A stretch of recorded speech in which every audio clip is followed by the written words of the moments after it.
All right, guys, I need to take a second to show. A couple of you have been asking. I've seen this question too many times now, so I'm going to stop what I'm doing since I came across it and show you exactly what's going on here. Samsung dryer. You went in, you replaced the heating element. It worked for a couple loads. Now it's not heating again. And you're thinking to yourself, how could the heating element go bad so fast? Well, it didn't. And let me show you what's going on. Okay, so here's a new heating element you put in, right? I'm guessing because you're having this issue, you didn't replace these two parts in your heating element kit. You just swapped the heating element out and thought you were good to go here. Okay, 9 times out of 10, this, which is your high limit thermostat, is what goes bad. Okay, so this is supposed to shut this down once it reaches a certain temperature. It's got a range there. And once it hits a certain temperature, and this has been hot for a while, it shuts it down and allows it to cool off. Then it turns it back on and shuts it down. Turns it back on, shuts it down. That's the purpose of this right here.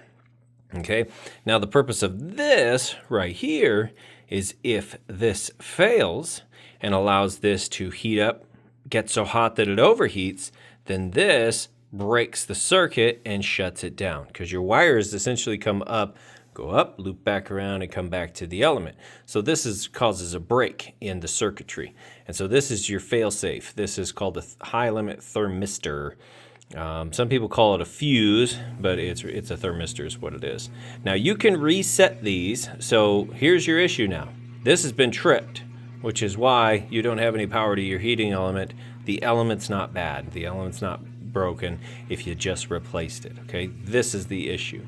So you need a new high limit thermostat, and I can show you how to reset this. It's pretty easy. How you test this is you take your gauge here, you take your ohm meter and you got it set so that it's going to tell you if you've got continuity. Okay, and this is a new part.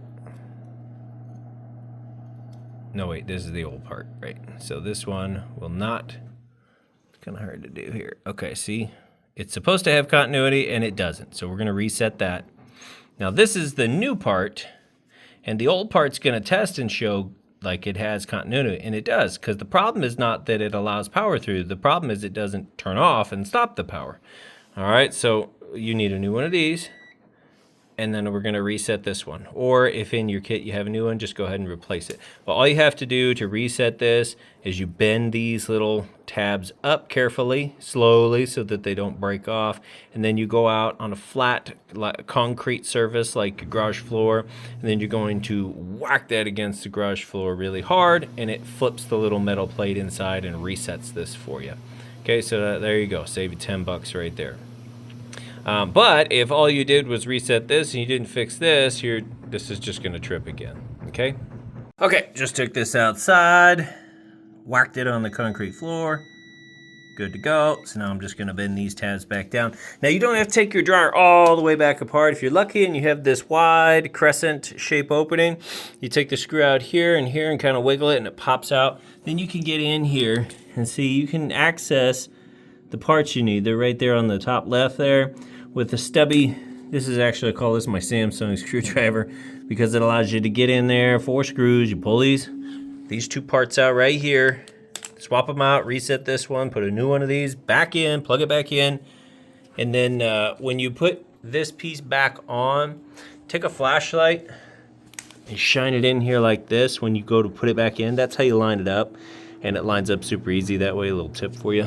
But you just plug that back in there, put your 2 screws back in, and then you don't have to tear the dryer all the way back down. So, little tip for you, hope that helps, and good luck.